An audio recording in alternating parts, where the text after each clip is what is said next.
Welcome back to another exciting and powerful episode of Living Real TV. My name is Clara Capano. And I'm Karissa Atkins. And we are here to help you boss up and gain clarity in every aspect of your life.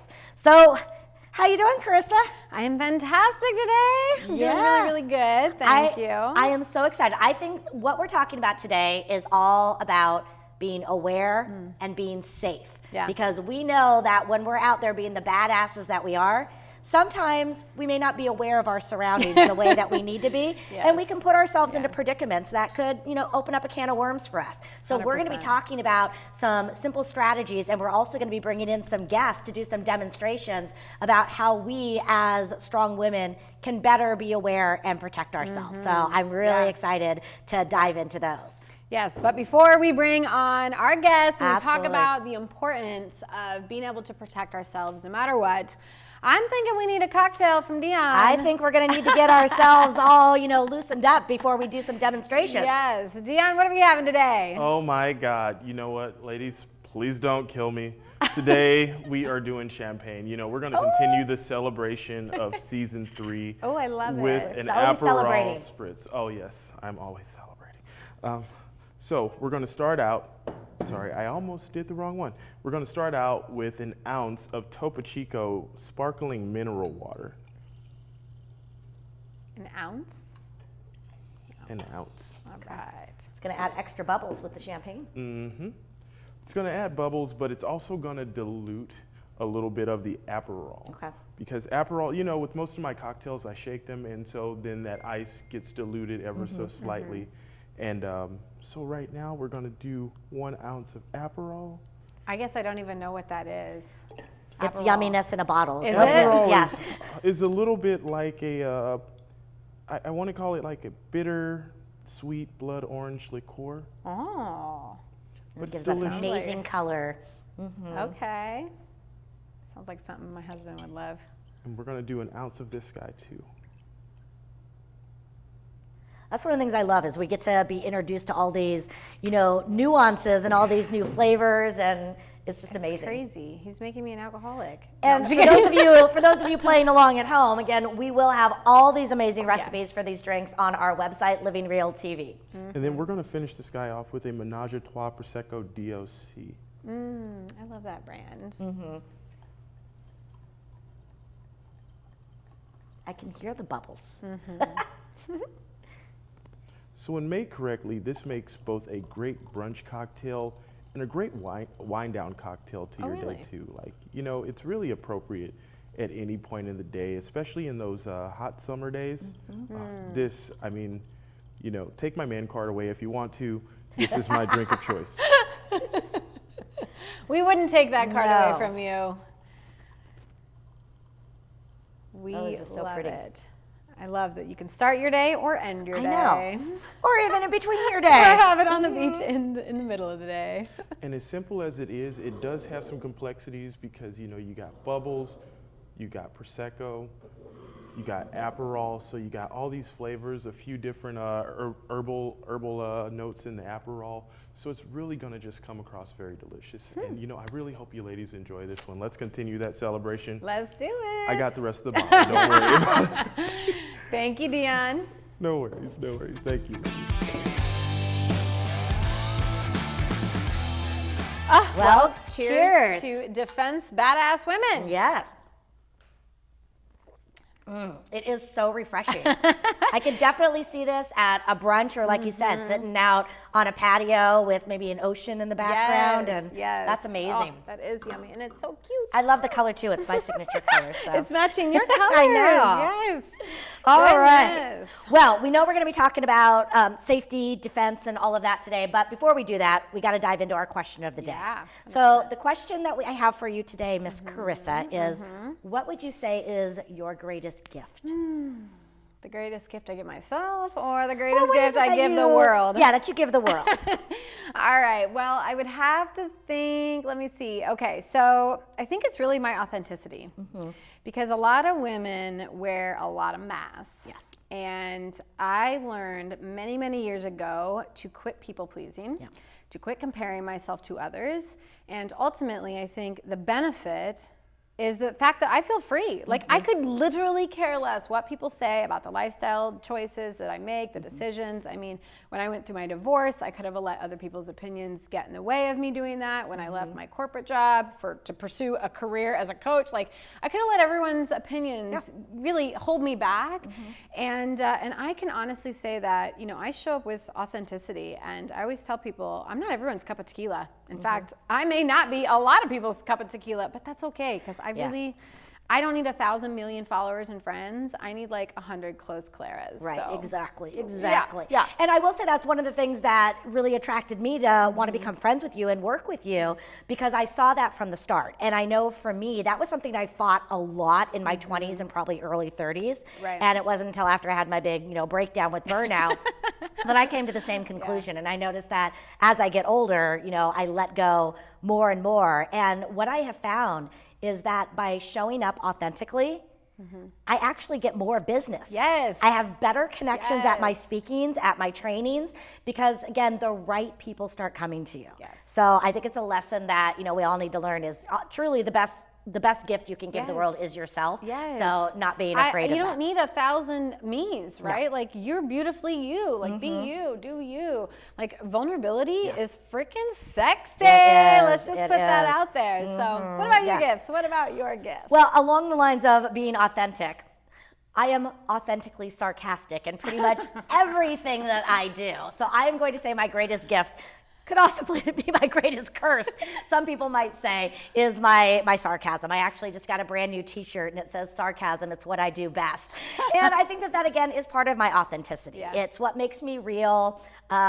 It just, again, it lightens allows the me load. to just be who I am. And when I try to hide it, again, it doesn't allow me to really be free and to show up. I am what I am, and that's what I am, and I love being sarcastic, and I love my sense of humor, and I think that people really resonate with that too. So let me ask you this, because my husband's very sarcastic, my daughter's very sarcastic, but I am not. And sometimes, like, they can be sarcastic and joking, and sometimes it's like you crossed the line, and now I'm taking it personal. So how do you, as the sarcastic one, like, do you feel that you just need to feel people out? Like, how do you pull back a little bit of sarcasticness when you're feeling like that person is really hurt? Yeah, I think definitely you have to feel out your audience. I mean, I'm not going to Okay. necessarily be as sarcastic with somebody that I just met. Sure. And I have gotten reamed out by my father a couple times for going over the line with my family members. But it's, you know, it's sort of one of the things, as people get to know you, they expect it. And my mom always laughs and she's always like, you can say something. And it's like 4 hours later, I'm like, hey, wait a minute, that was kind of mean. But it's also funny at the same time. So I Yeah. think you have to pick your spots. Yeah, okay. But a lot of times, you know, it's kind of that fine line of being self-deprecating at the same time. So I do it more to myself before I, you know, put it on others.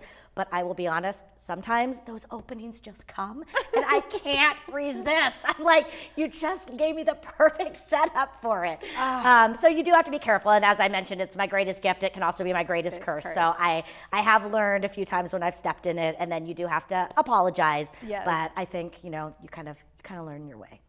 Gosh, and sometimes like my husband, sarcastic cop. Even worse, y'all, because now they're like dirty, sarcastic stuff. And I'm like, what? I'm like, don't say that around Sarah, you know, or something stupid like that. But, you know, like sarcastic people get sarcastic people. Like him and my best friend Jen are like uber sarcastic. We were in Vegas and they were just going at it. And it's like banter, fun banter for them. And I'm like, I'm about to cry. Yeah. Like, and I'm not even in this mess. Yeah. Like, it's just funny, but there is a fine line. There is a fine line. There is a fine line, but man, when you do it right, it's brilliant. Good. It makes Clara. It does. I love it. Goodness. Yeah. Well, we're here today to talk about how we can be badasses. Absolutely. Because sometimes we think we wear the Wonder Woman cape and we think we're strong and we've got control over all the areas of our life. And we like control. We do. But sometimes I think we put ourselves in predicaments where we give ourselves a false sense of security, which actually opens us up to be victimized. And I know we were talking about this when we were putting our lineup together, and when we were talking about putting ourselves out there and being strong and being vulnerable at the same time. We talked about how can we really work to protect ourselves as we are growing and stepping out into our greatness. And you shared a story of a time for you when you were assaulted. So tell us a little bit about that. Well, I was at a chamber function, actually, I'm not gonna lie. We were at a chamber event, and you always have cocktails there, and then most of the time your companies, especially if you win any awards, it's just a great night, right? Nobody wants to end the night at 9 o'clock when everyone's starting to feel good and the juices are flowing and the laughs are happening. So there's always typically like an after party somewhere, and I remember we went from one chamber function and I had 2 margaritas. And, because when you are by yourself, I do try and watch that, right? Like at the end of the day, I try not to think that I'm stupid and that I'm setting myself up for anything like this. But yeah, so I was like, okay, 2 drink minimum at this place. And then, and then I'm spreading them out. I've got coffee at dessert time. Like I'm thinking I'm doing it really well. And so we go to the after party, which is just, it's a small chamber, small town. And so we go to a local bar, and I was probably there less than an hour. And this is where it all gets gray, right? So I know something happened in order for this to go kind of gray, because I don't remember all the details. Right. So it definitely was probably drugged or roofied or something like that. But I ordered 1 drink at the bar, and that's really the last thing I remember until I was bent over on a pool table. And you like kind of come to it, and you're like, what is even happening, right? Like all of a sudden there were people around, and then there weren't, and nobody was around. The TV was muted, like you could see the TV, the bar was still like active, but nobody was in it. And, I found myself, and this was not that long ago. This was about 5 years ago. And so it's definitely fresh. And I remember thinking, I'm strong. I can out-muscle this dude. You guys, I've been kickboxing for years, not to like self-defense, like not to learn like any major strategies, but for the exercise benefit. Right. And like, I was like, I felt strong, I felt confident in myself. And, so like the minute, he's on top of me, I tried to push him off. I thought I could literally muscle this man off of me. And when that didn't work, it was like that fed into him. Like for some reason, he really liked the fact that I was fighting back and that I couldn't get control back. Right. And at that point, that's when I just went to the words, right? I was like, please get off me, please stop. Like, and I'm still foggy because I'm still like, how is this even happening? My friends were just here. Like everyone was just around me. And like thankfully, I got him enough, I said something enough, I must have pushed him something, but I ran to the front door and it was locked. And then to really think, I'm locked in here, right? Like, I don't even know who else is in here besides this one man.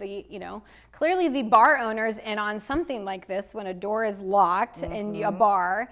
Thankfully I remember flicking that deadbolt and I ran out, and I don't even know what I left. I just had, my purse and and I got home and I was so afraid to tell anyone, and I've been raped before. Like I've been attacked when I was in my teens.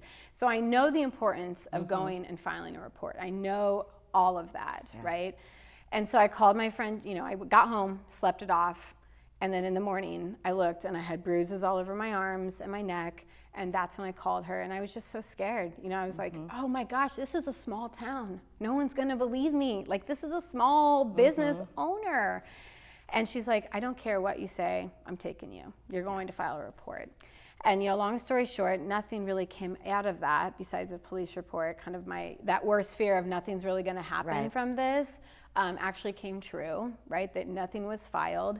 And I felt ashamed. I was like, how did this happen to me? I'm so strong. Like, I'm Wonder Woman. Like, I feel so good. Yeah, and I think that's, unfortunately, so many times we blame ourselves when Yeah. we didn't do anything wrong. Yeah. You know, and, you know, we're just showing up again authentically with good intentions. And again, it's not like you got rip-roaring drunk. I mean, you had 3 cocktails. That's not really that much over a span of time. A 6-hour time, But here it is you're blaming yourself. What did I do wrong?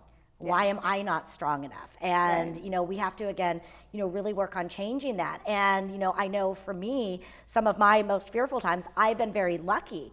But, you know, I do travel a lot. And many times when I'm away, it's going through airports or parking garages before the sun comes up, and I'm coming home when the sun goes down. And I'm in unfamiliar surroundings. You know, and so many times people ask me, oh, you know, are you going out, you know, in the evening? And I'm like, I don't always feel safe to do that. I would love to go and explore. But as a small single woman, you know, even though I like to think I'm somewhat strong too, you know, at 5 feet tall, you know, I sometimes, so much I can do. I notice that I often hold back from doing things that I really want to do because I'm afraid. And so that's why I'm really excited to talk today, because I know we're going to get some tips. It's not going to be fail-safe in all situations, but I think it's going to allow us to get more confidence back. And I do believe that when we really feel like we know our surroundings, when we feel confident in who we are, and when we feel confident that we're, again, more aware, people don't want to attack people who feel confident and who feel, you know, so I think, again, there are... That's why I was so shocked. I was like, I'm a badass, you know? Who's going to mess with me? I know. So yeah, I'm really excited, because I do think that, like, thank goodness I either said something, did something, but that triggered his brain to think, this is probably not the right thing. I'm just going to let her go. She won't remember anything anyways. Like, who knows? Like, I don't even remember driving home, and I lived 10 miles from that place. I was just in such shock. But yeah, that was a pivotal moment for me, not only, and I'm not going to go into this side of it with my previous marriage. It was a big moment for that marriage. But the thing that really got me was, I will never put myself in that situation again, because I think that no matter what lesson, you know, like, no matter what happens to us, there's a lesson in it. I don't take it back, you know, because like, I literally, you better believe the next week I was like, I actually need to learn some real tactics now, kickboxing. I was like, I really need to learn something to protect myself. Absolutely. Because at the end of the day, whether I had 1 cocktail or 10, I got to be able to get away at some point. And at the same time, like you said, it's so easy for somebody to put something in a drink to distract you. And I know that, you know, there's things out there where people, you know, they partner up to do these to, you know, women and young adults all the time. And, you know, some of the things that I try to do is I always have a check-in with somebody in the evening, so that, you know, they know where I am. And, you know, to make sure that they know. Oftentimes, you know, if I'm going and have to walk to my car, again, I'll, like, maybe text them. Even getting into, you know, a ride share. You know, my sisters and I, oftentimes what we do is we take a screenshot of the car we're getting into with the license plate, just in case. Again, it doesn't mean that nothing's going to happen, but putting in a lot of these things just so, again, there's always somebody, because many times I think when I'm single, if something happens to me, it's going to be hours before anybody knows that I don't show up. And so, again, to have some of these other things in, just so that I know that there's somebody looking out for me and some sort of accountability. You know, to be in there. And, you know, some of the things I really want to talk about, because I don't know the right answer, but I see so many women, you know, they're out there going for walks or runs, you know, early mornings, early evenings with the earbuds in. Is that safe? Is that not safe? Well, we have an amazing guest we're going to pick their brains on. You know, doing those. Again, if I'm walking to my car, is it safer for me to be on the cell phone because I'm talking with someone, or does that distract me? You know, so I'm really interested to see, because I think those are just some really key things, in addition to having some really great strategies and defense tips to do, just also some mindset work that we can do. Some preventative mindset work. Yes. Love it, you guys. Well, we are really, really excited, because we have 2 phenomenal people. And we have Thomas, and it was going to be Nicole. And Thomas and Nicole Todd, they are entrepreneurs here. They own a martial arts business here in Omaha, Nebraska. And they are going to be teaching us some amazing little tips and strategies. They're also going to give us a fun demo that we can see some, like, I mean, I think, like, badass, I automatically go to Mortal Kombat days, like on the 64. That totally ages me a little bit, but yeah, I'm excited. At least you're not talking about Pong on Atari. Let's talk about aging ourselves. Yeah. Let's go back to the 64. But no, like I say, let's bring them out. Let's see a demo. Let's What do you bring it think? out. Let's get this demo going. Awesome. All right. Hi everyone, my name is Thomas Todd. I'm from Championship Martial Arts here in Omaha, Nebraska. I have my assistant with me today, Alyssa Lockhart. We're here to show you some ways to stay safe and how to be a badass and not be a victim. I'm going to go over a couple techniques, really basic techniques today. We're going to give you a live demonstration, but I'm also going to give you which areas on the body to hit. If it's a bigger opponent, they're stronger. How can we equalize this? Well, it's soft targets. So we're going to go ahead and get started. I won't talk too much. I'm all about action. So when it comes to self-defense, there's 4 basic targets that I teach when I teach women's self-defense or self-defense in general. The eyes. There's different ways to strike the eyes. And I like to apply pain because it can loosen things up. If someone grabs you, okay, and they're stronger than you, a simple eye gouge, or you can strike the nose. So it's the eyes, the nose, throat, and groin. Those are 4 basic areas, but they're soft targets. No matter how big the attacker is, if you hit those targets appropriately, you should be able to loosen things up and then make it home safe. So we have eye gouging, we have palm striking. Close quarter, we can use our elbows and knee strikes. When we open up the gap and open up the distance, we can go ahead and throw a kick. We can throw a kick, and she threw a real kick, and I'm glad that didn't hit me. But anyway, that's awesome. Okay, so we want to definitely be able to be in a good position of power. And a good position of power is having a good stance, okay? So go ahead, let's just stand normal. So someone's approaching you, and you don't know who they are, but you feel a threat, and you feel the need to defend yourself. Well, we don't want you to just start off with, wailing punches or kicks or anything like that. So we want to use a verbal weapon, right? A verbal command to make this person stop. So give me a quick demonstration. What I'm going to do is I'm going to take a step forward. You don't want me close enough to grab you, so you're going to get in position. And I need eye contact and a good verbal boundary. Here we go. Back up. Awesome. Now I want you to note her hands are open. They're not closed, looking like she's ready to fight. The rear leg is in the back. We can throw a kick, we can throw a knee, we can throw strikes with the front hand, and even elbow strikes. So what we're going to do, like I said, we're going to throw some technique now. Very good, very good. Okay, let's do that again. And now we're just going to kind of go through some basics, okay? Ready? Back up. All right, pump strike. Good. Elbow. Good. Knee. Kick. Yeah. Good, good. Movement. Come on. Movement, movement, movement. Over here. Yep. Kick. Elbow. Good. Palm. Hammer fist. Again. Go. All right. Very good. So, very good. Those techniques, the hammer strike, bridge of the nose, gouging the eyes, the throat, into the throat. So the techniques that I show you, some of them, if you were on the ground on your back, you can hit the throat, you can hit the nose, you can gouge the eyes. And so what we want to do, if a person, say they were choking you, or even if someone picked you up and put their arms around you, the throat. So I'll give you a demonstration here. Now we'll do that in slow motion. I grabbed, she came over my head, in front of my throat. She did a frame with her arm and pushed on my throat and stepped back. Now she's in range to throw a strong kick, turn, and boom, you're out of there. You're on your way back to your car running home. So those are some basics.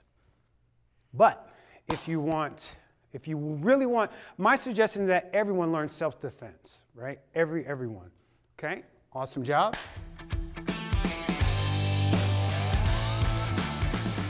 Oh my gosh, that was so amazing. I know, I'm like pumped up. I'm like, I want to go take someone down. You feel empowered, Yeah. right? Like just seeing that, you feel like it's just really, it's cool, right? To see that there are people out there that make it their mission in life to go out and help people be able to defend themselves and be safe. It's not just like a sport. I mean, we think martial arts, we think, I think, like Karate Kid. Yeah, Bruce Lee. Like I'm going, like I love all that stuff, you guys. Yeah. But we are so blessed to have such an amazing, opportunity to be able to bring on Todd and Nicole. Yes. And they are owners of a local business, and I don't want to mess this up, but it's martial arts Championship martial arts. There we You go. had it all in there. Championship Martial Arts. It's their dojo, and they are teaching obviously self-defense classes. We're going to learn everything that they actually do. I'm not just going to tell you about it. But we're so excited to have you here. Welcome to Living Real. Thanks for having me. Thank you so much for the That opportunity. demo. Now the demo was not you, Nicole. Who was it? No, the demo was my daughter, Alyssa. Okay, She's all right. actually worked there longer than me. She's taught self-defense, karate, and now she's our program director. Oh, that's so, fantastic. yeah. I love that it's a family affair. That's Yes. wonderful. Yes. And she brought her little thing, her little daughter back there. She did. She has two beautiful little girls, and That's so her cool. her daughter with us today is a black belt in Little Dragon. Oh my So- God. Like, Yeah. That's amazing. I was sitting Puts there the rest talking of to us her back there, and shame. I'm like, "Don't kick my butt, I okay?" know. Like, she was just a little cute thing, and going to know. be growing up to be some powerhouse babe. That's Absolutely. what we do. Exactly. So, go ahead. Tell us a little bit about your story. How long have you been in business? What was really your driving force behind creating your business? Awesome. Well, it's my 20th year. Started in North Omaha because there were no martial arts studios there, and I wanted to make sure that there was something for that part of the community so they can learn self-defense. So I went from there and kind of went around and subleased a little bit here and there, and finally we found our home. It's right on 88th and Blondo. We've been there since 2005. Wow. So a lot has happened. We've trained a lot of people, a lot of self-defense. Yeah. There's always a need for self-defense, and when you say self-defense, it's a broad brush. There's all different styles. So we teach, kids martial arts, but then we also do specialized training like women's self-defense. So I've taught hundreds of classes, and what you So see do was just a corporations and demonstration. organizations hire you to come in and teach their women? Like, Yes. I think Okay. that's amazing. We do a Yes. lot of stuff for colleges and just small groups. sororities, lots of sororities, especially at Creighton. That's great. We've taught a lot of free self-defense classes for teachers. So different schools have called us, and we like to do community projects like that. Yeah. So that's one way that he can give back to the community is by doing that, and then a lot of mother-daughter classes, which is a lot of fun. Clara, let's do one. I know, we should. I mean, not mother-daughter. Like, I sisters know. and stuff. When we're in town next, we have to come back and do that. And I think you it's totally do. I just think it's so important, and I love the fact that you are really embracing, or rather that the community is embracing you. Yes. Because it's, we have to be able to take care of ourselves. So in our second half of the show, we're going to be diving into more of these strategies and some of the things that can keep us more aware. So, come on back and sit down for the second half with us as we dive deeper into taking care of ourselves, building confidence, and going into some of the best practices in self-defense. Hi, I'm Clara Capano with Capano Speaking and Training, and I am here to get you clarity. As the strategist for the Smart Woman, I've spent over 20 years working with women in business, helping them to recreate what success looks like for them, to get them off that hamster wheel and to get them into running a purpose-driven business. When you work with me, you're going to find real strategies that are going to help you gain immediate traction in both your personal and professional life. So follow me and find out all you need to get you clarity at claracapano.com. Well, welcome back. If you missed the first part of today's episode, right, because you're kind of catching this on the second half, where we're going to dive into strategies on how women can really stand up for themselves and show, like, hey, don't mess with me today, buddy. But yeah, we just got done watching an amazing demo. Today we have, we brought back Nicole and Thomas. Thank you. Nicole and Thomas Todd, and they are experts in self-defense, teaching self-defense and martial arts, of course. But we heard a little bit about the business, right, which is great. We know where you're at, but I want to know the why, because obviously you got into it for some reason. Like, what got you into this whole arena?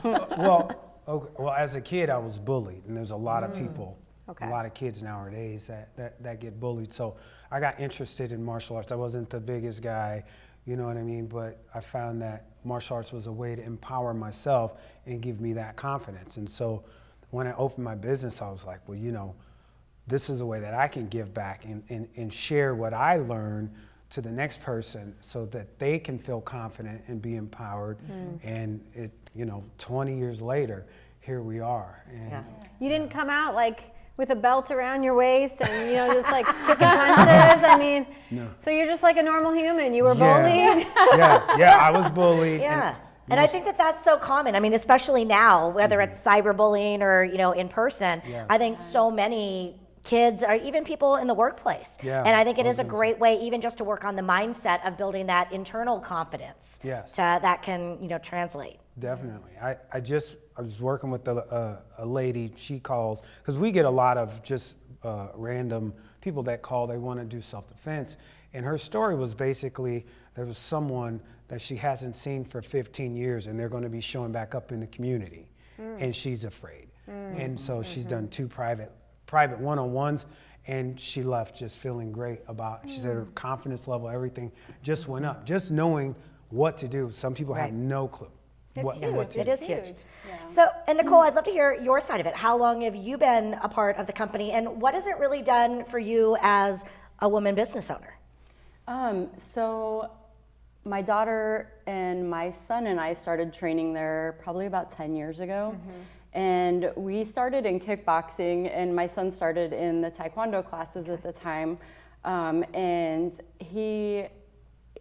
it was life-changing for my son. He wasn't bullied, but he went to a private school where he was very accepted, but he had a lot of anxiety, had trouble just functioning, social anxiety, things like that. And it really, the confidence that it gave him was life-chinging. And that's what, I guess, made me start working there full-time, which led to then our relationship, yes. But like I said, my daughter started teaching kickboxing there. I started doing classes. It was very empowering for me. I worked at the men's prison for 15 years at that time. And he wasn't very fond of that job. Oh my gosh. I came to him for self-defense because we get training in the prison, but it's not The next level. practical. It's like pressure point control, and I'm thinking I'm 5'5", and these guys are 6 foot or taller, and they lift weights all day. Bigger, And if someone gets upset with me because I'm a counselor, so I'm one-on-one or one on 20 people in a class, and what am I going to do? So I started doing private lessons with him and found out that I'm a lot stronger and more capable of doing things. I think he thought I was crazy when we met because I was like, choke me harder, I want to make sure it works, And it was just super important for me that I really knew what I was learning would work on someone. And I think that's what brought me into it full-time, because it was so awesome to feel that confidence. And I wanted other people to experience that. They help them find their strong. She loves to help people. You I can love tell. that. That's my why. So we mentioned confidence a lot, and confidence to me is a trait you can build, right? It's a habit you can form, but not everyone feels, confident. Like, I thought I felt confident. I mean, I know you guys heard a little bit of my story. So it's like I felt confidence in myself, but obviously I still showed up in a world like I think I could still probably take advantage of this woman. So what are some strategies for women specifically, because that is who's really watching today, what are some strategies that can help build their confidence You know, because not one session's they're not gonna be like, okay, I'm ready to go now, right? So what are some strategies for women? Well, I'm gonna let him talk about that, but I wanna say something first, if I can. First, I want people to just know that there's terrible people in the world and people that will take advantage of an amazing person like you. And it's not that you weren't prepared or you're not strong, it's that they literally took advantage of you, put you in a situation that you couldn't defend yourself because you were drugged. And so and I know you've done this because you can talk about it, but work through the fact that it's not your fault. There's nothing that you could have done to prevent that situation from happening. Because I think as women, a lot of times we feel like it was our fault. What could we have done differently? If I only had one less drink. No, you should live your life. It's the things that Tommy teaches in his classes, we hope become muscle memory if you're in a situation where, God forbid, you need to defend yourself. So he always says, you know, it's better to know it and not need it than to need it and not know it. Absolutely. Would have been nice, and so he does scenario training with different things. And so if we just hope that if something like that happens to someone, that light bulb will come on. I remember him telling me this and bam, you know, but I'll let you talk a little bit more about that. Yes. Well, first of all, I would say everyone needs martial arts training, like every single person. It's a daily dose of MA. Everybody needs some type of martial arts training. Like I said, I train a lot of young ladies that are going to go abroad or go off to college in another state, and their parents want them to at least have you know, some basic training. But when it comes to confidence, right? Confidence is attained through learning how to have aggression, right? So when we strike, punch, kick, elbow, those are aggressive movements. So the more we get proficient with that, the more confident we become, right? It's like someone that lifts weights and they get stronger and stronger. I mean, someone that lifts weights, they get stronger the more that they do it. So I would say you want to have different levels of defense, right? So you want to be aware first, right? So we were talking a little bit earlier about should you have your phone or should you not have your phone? Sure, it's okay to have your phone, but if you're going from the building to your car, are you fixated on the phone and not on your surroundings? So I would always scan the area and make sure you're in a safe place. Get in your car, lock the car, right? There's a lot of different things that I would do for safety. If someone approaches you, your eye contact shows them that you're confident. If you don't look them in the eye and you don't look confident, you're an easy target for that person. Okay. So that's huge. If you were on the phone, say, yes, honey, I'm on my way home right now. Even if there's no one on the phone. The attacker doesn't know that you're not talking to someone and saying, hey, this person is wearing black pants, a gray shirt, and a red hat. Like they don't know that. But you're bluffing, but they don't know that. But then the next line of defense is to have that safety space. Because if someone can get close enough to grab you, they can take you. They can strike you, they can harm you. So you want to keep that gap open between you and that person where you can defend yourself. And then if someone approaches you, you want to look for a secondary attacker. Maybe they have a friend behind you. Maybe there's a curb that you might trip over. So there's a lot of scenarios before you can actually defend yourself. You want to make sure that you're in a position of power. But number one, eye contact. Number two, a strong voice, because we don't want you to fight. Right. I want you to have the verbal fight. Like your daughter. Exactly. When we say back off, you're drawing attention, and the attackers are gonna be like, well, she's a badass. Yeah. And not afraid. Like, you know, exactly. I see you, I recognize you, and this is not okay, and laying that down. And I think a lot of people, they might go into their self-talk of, I don't want to assume, I don't want to hurt their feelings. You know, maybe they're just a normal person, and I don't want to say anything. But isn't it better to err on the side of caution? Yeah, go with your gut. Yes. And I think one of the things that stuck out to me most when I first saw you do your actual self-defense class was determining what the person wants. So if they get like too close to you where you're uncomfortable, like where Alyssa said, back off. And usually we say that's at about 6 to 10 feet. Like if someone gets closer than that, I mean, you're limiting what weapons, you know, what your fist, your kick, whatever you're going to use to defend yourself, you're limiting what you can use the closer they get. So talk a little bit about how you tell people to determine what they want. Yeah, I mean, because they may want $1, but it depends. Are you, you know, because there's a lot of people that don't have. So are you in a position where you could give them money, but you're not in a good place? So I wouldn't offer cash. If you're with your friends, a group of friends and someone, and you felt more safe, definitely I would do it. Now, your valuables, right? Those are tangibles. They can be replaced, right? So I would say if you're walking in your car and someone says, hey, I want your purse, right? So, and your car's here, right? And they're in front of you, I would definitely give them whatever they want, and I would toss it in the opposite direction. Oh, wow. Right? That's a really good That one. is smart. So good. Hopefully you didn't toss your keys in there. So honestly, from your safe zone, you could be in the mall and your car's in the parking garage, which I wouldn't suggest. Okay. If you're going in there and it's light and then you're in there for an hour and it's dark. So some of the stuff is preventative. You just have to think ahead, right?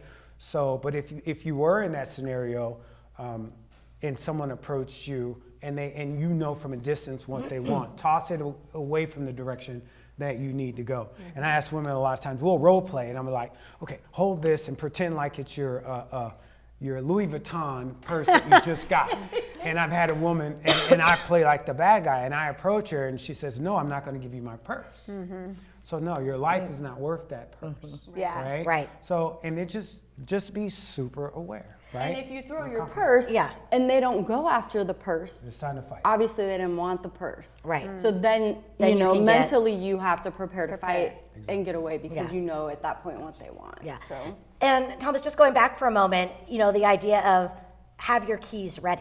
Yes. You know, so again, so if you do have to throw your purse, you still have your keys on you. And that could be a weapon. And that was mine are like a big thing. I was always told to like kind of carry my key what I do. and to use that as a potential weapon too. Anything can be a pencil. Just These about babies? anything. Oh, those are amazing weapons. Ladies, we have a weapon on So us. we need to go buy more shoes. As long as you can walk in them. Yes. Because I would be a target if I wore those.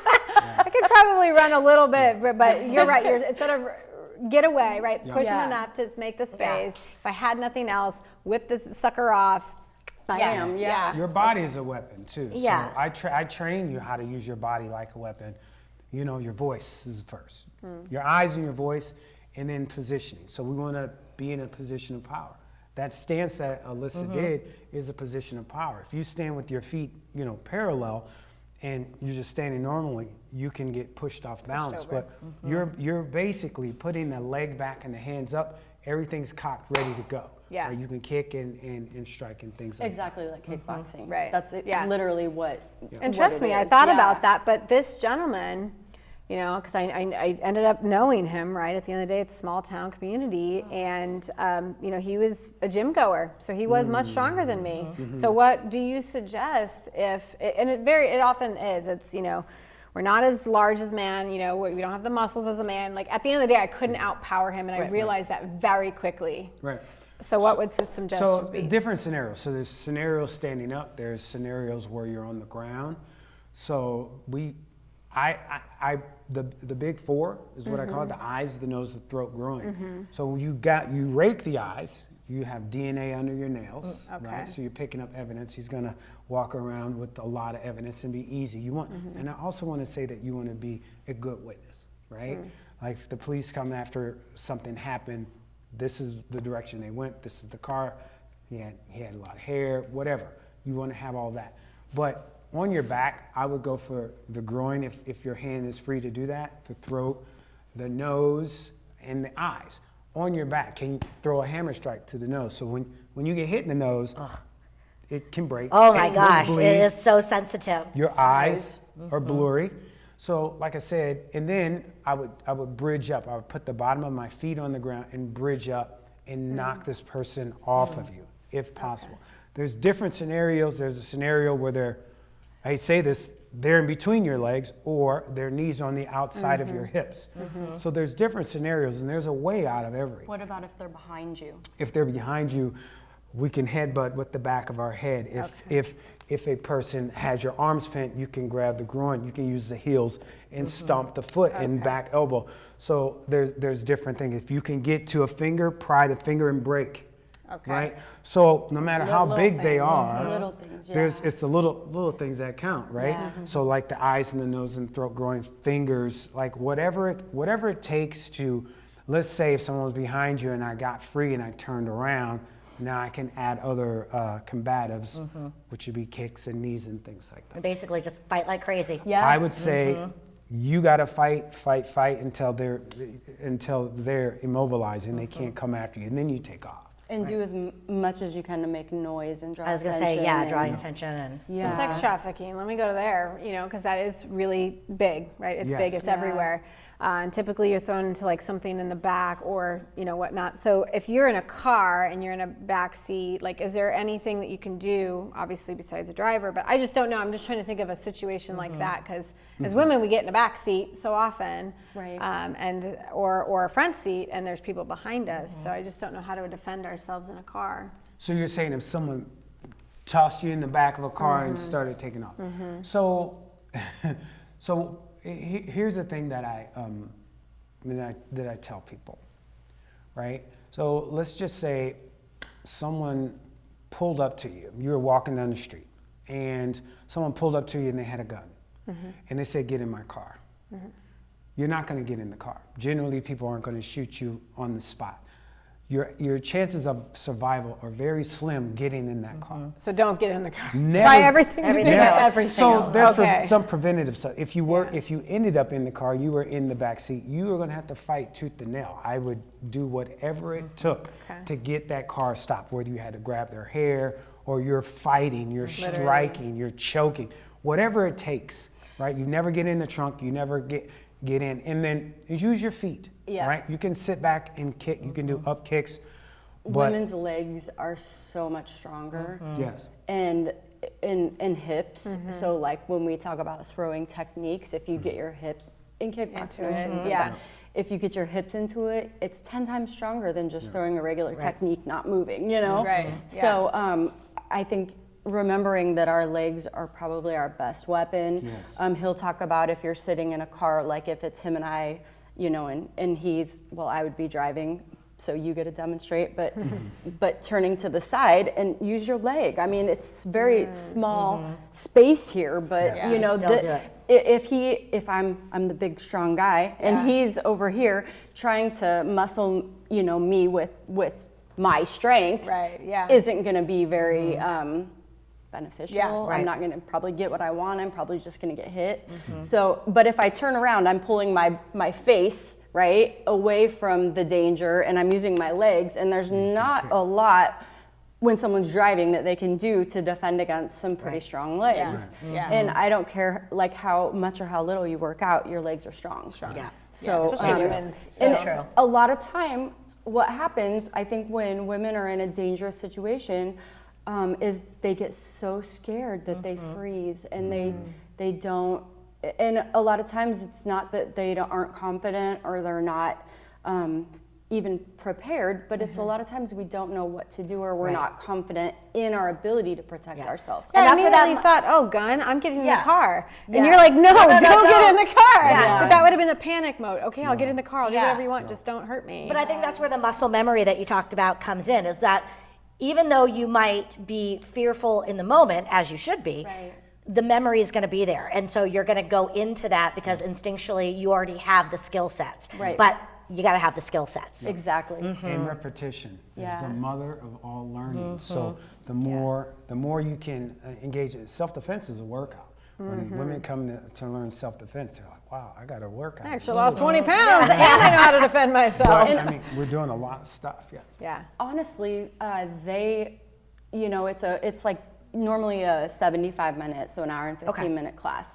And a lot of people are like, what am I going to learn in an hour class that I laugh. But it's incredible because if you only have the opportunity to do an hour class, you're so much smarter and stronger self-defense wise than you were before you walked in the An door. hour, yeah. So it's very beneficial if you've never done it to just do one class because he doesn't teach a lot. You don't have to be a black belt. It's simple techniques that you can use, if you need to. And you practice so many times that muscle memory develops. And if you can do more, that's amazing. Like we do have people do more classes, but the one is a really good place to start, and it gives you a nice solid foundation. Yeah, I know that when my son, who's 17 now, when he was younger, I actually hosted a course, and it was all about sort of stranger danger and everything. And it was really amazing in that short bit of time. And it was really maybe about 4 or 5 moves, but that we went through them several times. Yes. And to be able to again, make kids more aware. And the biggest thing is the surroundings. And I think it's again taking that scan, because as a kid, you oftentimes think you're invincible, and so many of them are on the phone right now or the earbuds. This is what I see. Oh, This is what I see at all. And then I'm like, hello, I just hit you. I almost hit you in my car, and I'm not even. Exactly. Look up. Exactly. Yeah, everywhere. I mean, I see it at the airports I go to. I mean, everybody has earbuds in, looking at the phone, and again, it's just you're not aware, and you're putting yourself in a position where somebody, whether it's a pickpocket or whatever, I mean, And it's okay, obviously it's okay to use your phone, but here's the thing. Talk about level 10. Sorry, level 10. Level 10, that's when that bell goes off in your head. Like that. And you are, you're in the grocery store, you're looking for eggs, you're like, okay. So level 10 is when you're at home, you're in your safe zone. Your door's locked, you have a gate, whatever, your door's locked. People aren't just gonna come in, but once we get out in the community, people let their guards down, and then they're distracted to boot. So they're distracted, their guards are down, and anything can happen. I wanna tell you that the people that are out there committing these crimes, they're looking for an easy target. So the less you make yourself an easy target. So if you're going from the grocery store to your car, do you really have to text message in between those two places, before you can lock your door?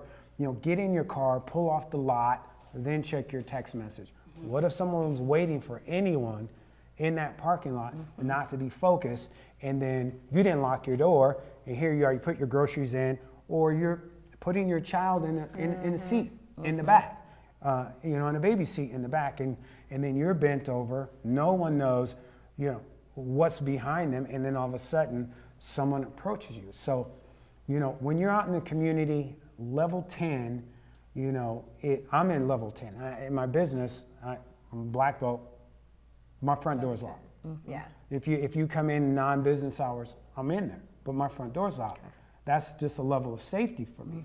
So you get in your car, lock the door, right? Pull off, get to a safe spot, check things. I So always it's the little quickly things. look back, because I always have a fear that someone's already in there. Yes. I have a bad habit of not locking a car outside, and Yeah. I just but I do look, but it's that paranoia, but I'm like, okay, look, Parking and then garages, lock. for me, when I teach, or no, if you even if it's raining, park outside. You won't, Okay.